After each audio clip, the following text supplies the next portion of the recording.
guys, Willie here with W.T.F car reviews, and today we're reviewing the all-new 2025 Subaru Forester Limited. And a big thanks to Austin and the rest of the management and staff here at Loki Subaru of Port Richey in Port Richey, Florida for helping make this review possible. I'll leave a link to your inventory below, and if you're looking for a new car or SUV in the Tampa, Port Richey area, I would definitely recommend checking these guys out and ask for Austin. And for those of you guys who don't know, the Forester has been Subaru's compact crossover SUV since 1997.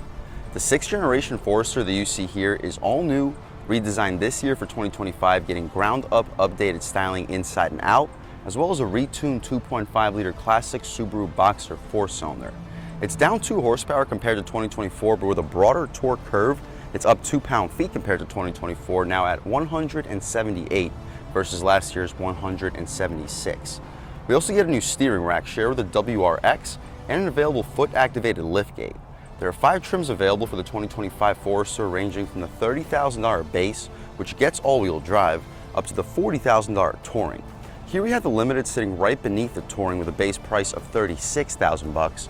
What else do we get for that money? Let's jump right in. So of course, all new 6th generation Forester gets ground up, all new styling. I like the grille, gunmetal gray, bold Subaru badge up front, black headlight housing for the LED projector, LED daytime running light right above it, side marker, turn signal, whatever you like to call it, LED fog lights right down below, and very solid airflow for the radiator here for this naturally aspirated 2.5 liter Boxer 4-cylinder. We don't get any functional airflow in the corners, but considering the power numbers here, not really a big deal.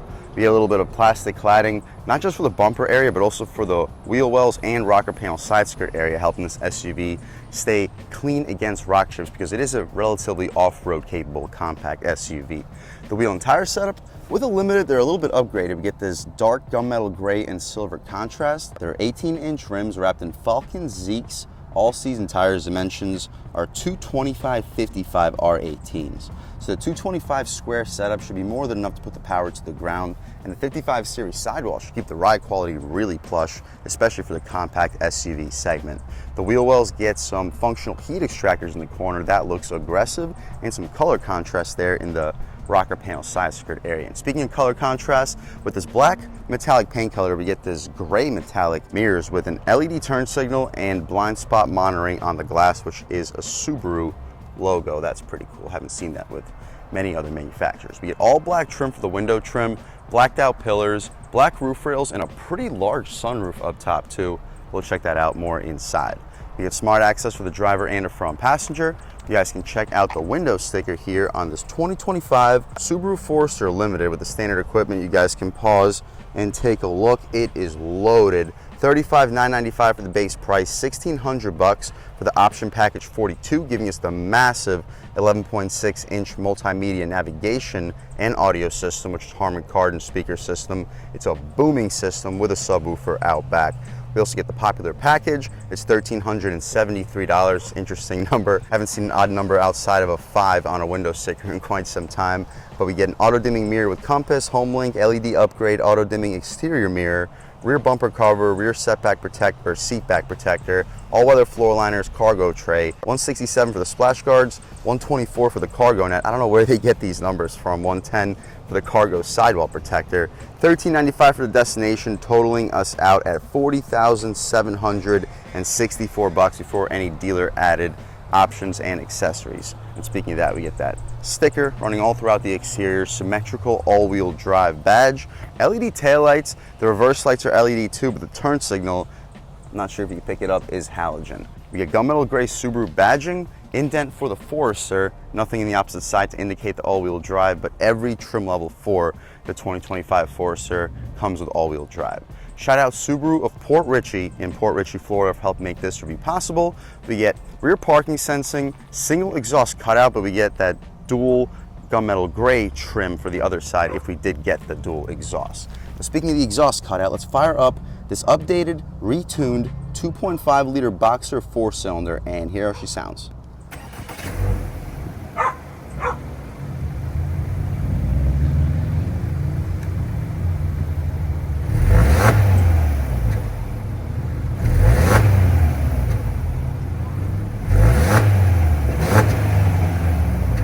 Alright guys, that was the sound of the 2.5 liter Boxer 4-cylinder sold by Subaru for the 2025 Forester.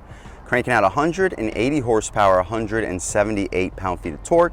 Made it to a CVT transmission. You can expect this SUV to get to 60 in the mid to high 8-second range. So definitely not the quickest. That's not why you buy this SUV. You get it for the standard all-wheel drive and the unbelievable amount of space and features, which we'll check out in 1 second.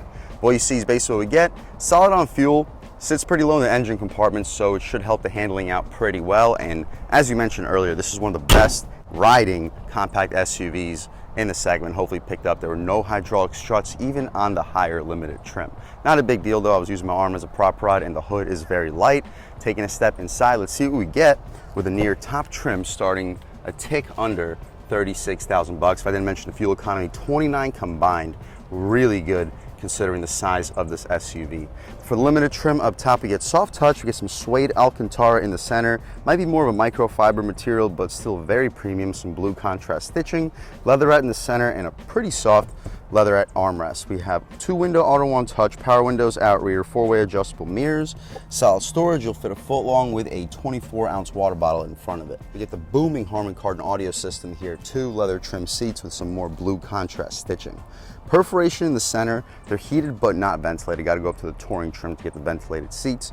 Lumbar control 2-way. You can recline, drop, lift, and slide the front seats with a subtle plastic Subaru step-in plate. Taking a step inside, we can really check it out. So foot on the brake, engine start, stop, and everything fires right to life. So for the most part, it's still definitely a very Subaru Forester interior here. What I mean by that is it is spacious and we get every feature you possibly want or need except for the ventilated seats, which is available for the higher trim. Anyway, the steering wheel is decently thick, very solid 10-2 bolstering notch, 9-3 fits perfectly in your hands. We get paddle shifters for this line-driven CVT.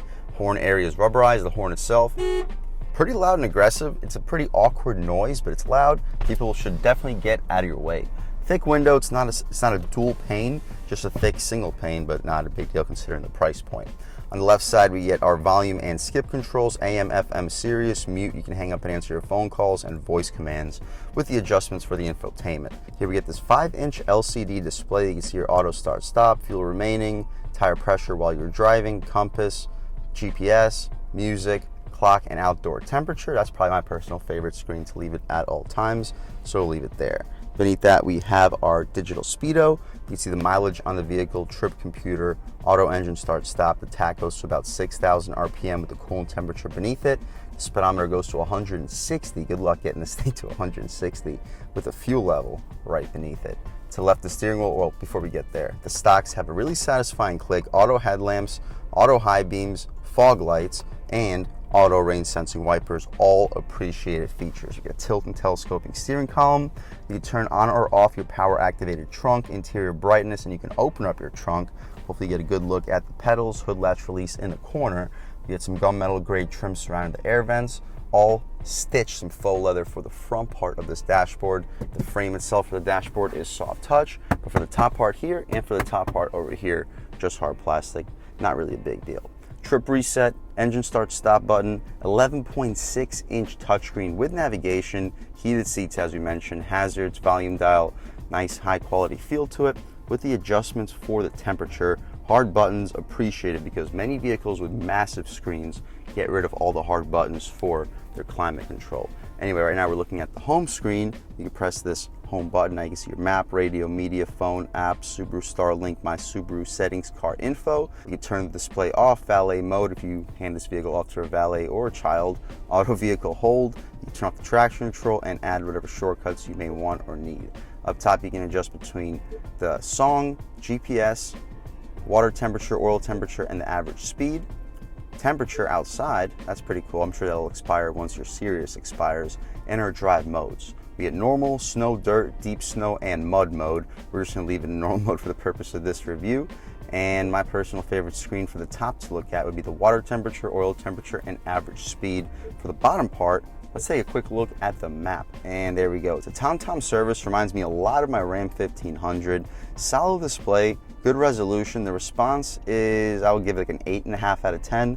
Definitely Could be better, but compared to what most vehicles were like 5-6 years ago, this is a huge improvement. It's just a little bit of an outdated display. Subaru's been using this system for like the last 4 or 5 years now. There will be an update shortly, but even without the update, it's still an excellent overall display. But my personal favorite screen to leave it at would probably be just here, just with it recentered to our actual location. And beneath that, as we mentioned, we have our heated seats, vent adjustments, we have our auto engine start stop, advanced hold for the brake hold, vehicle settings. Let's see what we got here. Vehicle dynamics control, X mode, cruise control, acceleration. Right now it's set to standard. You can adjust it to eco, comfort, or dynamic. All pretty cool.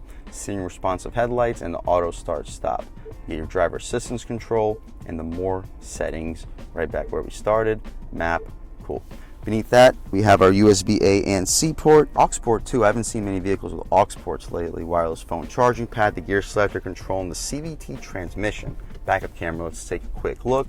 Pretty high resolution guidance lines and trajectory, but just like all vertical displays, I wish we had a larger way to see the backup camera. I understand why we don't, because with the vertical display it's just about impossible, but that's why I do prefer horizontal displays over vertical displays, even though they take up a little bit more dashboard space. Throwing right back into park, we return right back to our previous screen. We also have our manual controls for the paddle shifters for the line-driven CVT. The materials for your knee will hit are all stitched. Hopefully you can pick up the stitching on camera. Electronic parking brake with brake hold. 2 cup holders, you'll fit 24, maybe 32 ounce bottles. 12 volt. Armrest is gushy soft leatherette trim with more of that blue contrast stitching. Storage space is solid. I'd expect you to fit probably 4 or maybe 5 1-liter bottles of soda in there. The glove box has this faux wood trim right above it, and it's got like this JBL sound system speaker style leatherette trim for the top part. The glove box itself is damped and massive. You're fitting 30 license plates in there, easily fitting 2 pairs of shoes. Frameless auto dimming rear view mirror with a compass, 3 garage home link settings. You could turn off the auto dimming function. Sunglass holder, interior lights are LED and SOS. Awesome. We get a massive panoramic moonroof, but the shade opens up manually. So love it or hate it, I personally love it because it's a much quicker process. You don't have to wait for the shade to open and close. We can open up this roof. The glass goes into the roof itself, so it's not going to stick out like a sore thumb. And it opens up pretty quickly. See if it goes out any further. It does. Wow. So halfway through the back seat, this is without question the largest opening I've seen on any vehicle for quite some time. Poking our way out of here. Beautiful day today in Port Richey, Florida. It's a little bit cloudy, 93 degrees, but with the breeze that we're getting right now, hopefully you can see the American flag. It doesn't feel all that bad. We can shut this glass right up. We'll leave the shade open so when we hop out back, you guys can see how much light is brought into the cabin. Gotta wait for the glass to close, and now we'll be able to open up the shade. Cool. That's about it though, guys, for the front seat. Let's hop out back, see how much space is offered back here, as well as the overall quality of the materials. So out back up top, just hard plastic, but we get that Alcantara trim beneath it and a leatherette beneath the Alcantara with a soft padded faux leather armrest. We get power window.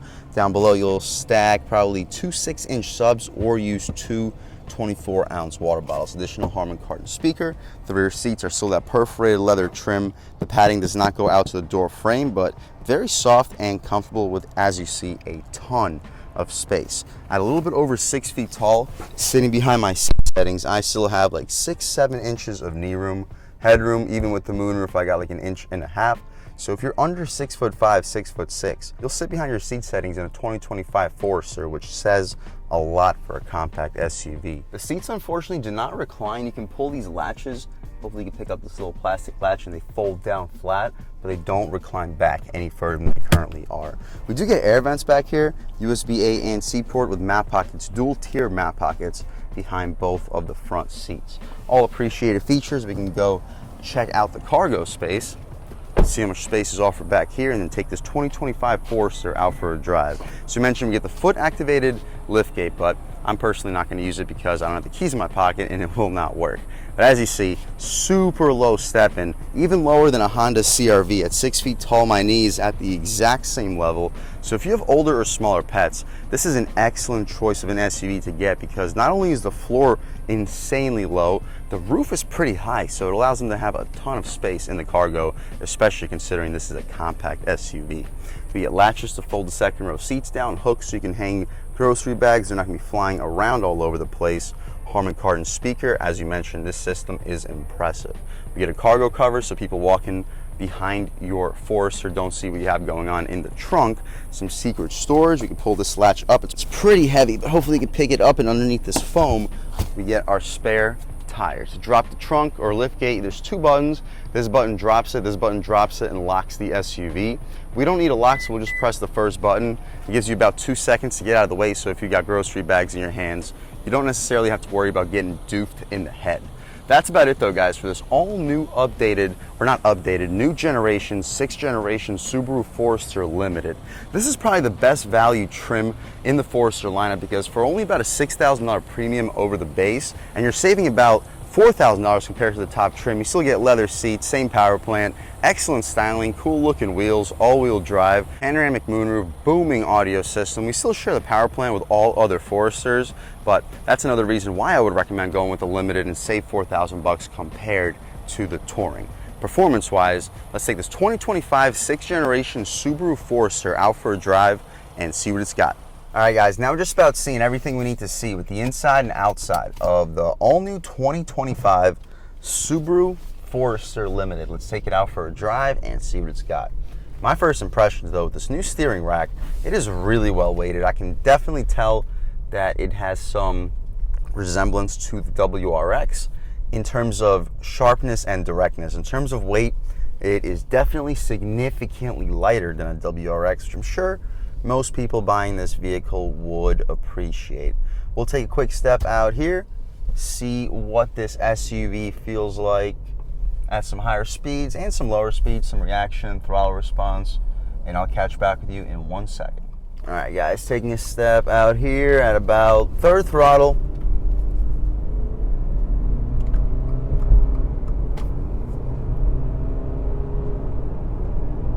I mean, it gets up and goes fine. You look down and you're at speed. Interesting, the lane departure warning yells at you even if you use your turn signal. I may have just used my turn signal a little bit late. But at speed, it is really, really quiet in here. You do hear a tiny bit of wind noise, or these little bit skinnier windows compared to some of the luxury competition. But it's like a really, really marginal amount. It is quiet. The Falcon tires do an excellent job keeping the road noise to a minimum. Yep, we were not going to make that. But I'll catch right back with you and we'll do a real world turning radius test. All right, guys, real world turning radius. We put it into sport mode and the throttle's a lot more sensitive. Steering has a little bit more weight to it on the gas.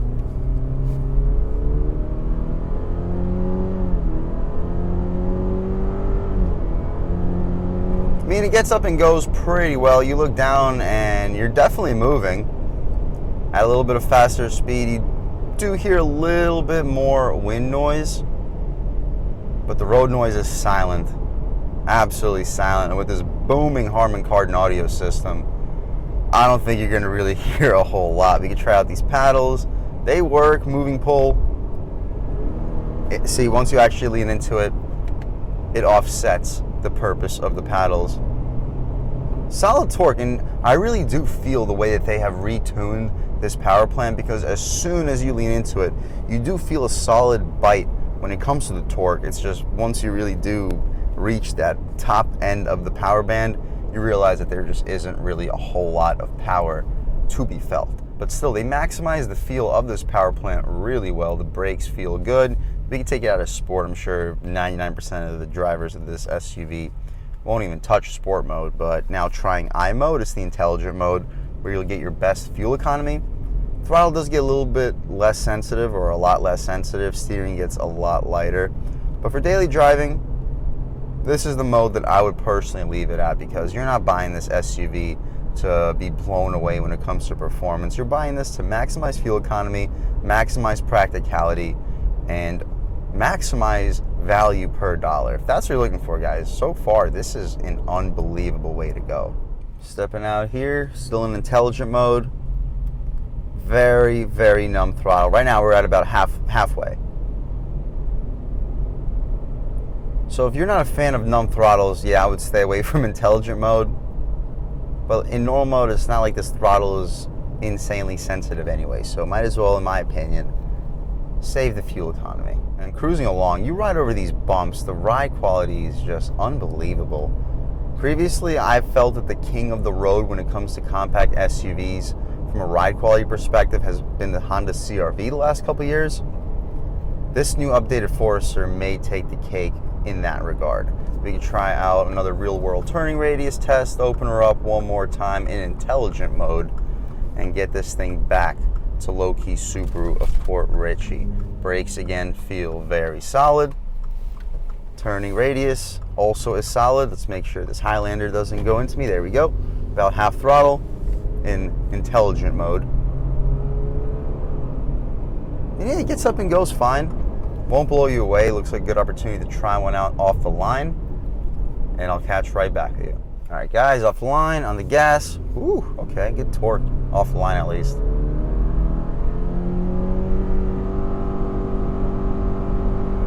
Okay, and in intelligent mode, unlike sport, you hold the revs, which doesn't feel very conventional in the sense of being used to driving automatic transmissions all your life.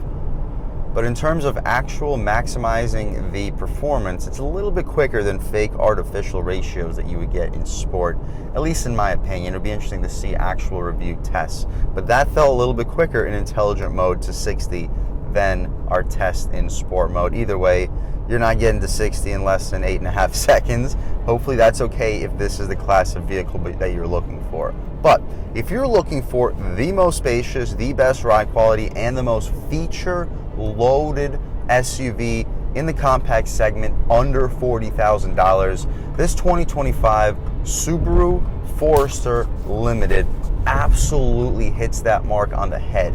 With the Touring sitting about $4,000 or $5,000 above this, I don't necessarily see the value in that outside of the ventilated seats. If you want to maximize your dollar under 40K, maximize space, features, efficiency, and comfort, this 2025 Subaru Forester Limited is a must check out SUV. And a big thanks to Austin and the rest of the management and staff here at low-key Subaru of Port Richey in Port Richey, Florida for helping make this review possible.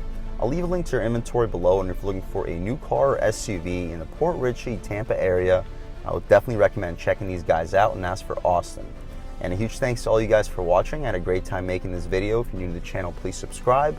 If you've already subscribed, thank you so much. You guys know the channel is just not possible without you, and I really appreciate the constant support. But again, if you haven't subscribed yet, please subscribe. Leave a like too, it really helps me out the YouTube algorithm. That's how these videos get promoted to new people. Leave a comment, let me know what you like, let me know what you don't like. Leave a comment, let me know if there's any specific cars, SUVs, or trucks you want to see reviewed on this channel, and I'll definitely try getting those videos for you ASAP. But other than that, again, thank you guys so much for watching, and I hope all of you have a great day.